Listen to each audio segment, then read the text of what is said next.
नमस्कार, मी जगदीश देशमुख. जय महाराष्ट्रमध्ये आपल्या सगळ्यांचं स्वागत. सुरुवातीला एक आठवण, आपल्या सगळ्यांची आवडती जय महाराष्ट्र वृत्तवाहिनी तुम्ही डीडी फ्री डिशवर पाहू शकता. नंबर आहे 123. आता एक नजर हेडलाईन्सवर.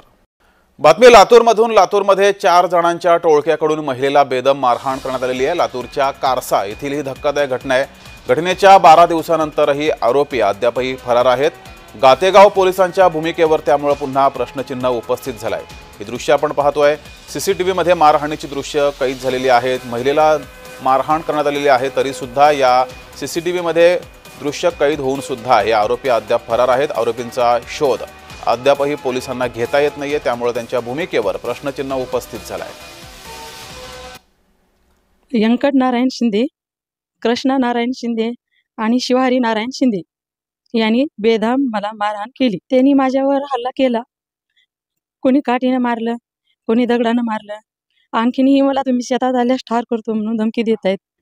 पोलीस स्टेशनला पण आमची तक्रार नोंद मनावाशी केली नाही. माझ्या 7/12मध्ये मी करते काम. मी काही कुणाच्या घरामध्ये जाऊन नाही काही केलं. त्यांनी येऊन मला तिथं मारले. त्याची तक्रार तुम्ही, मला न्याय पाहिजे.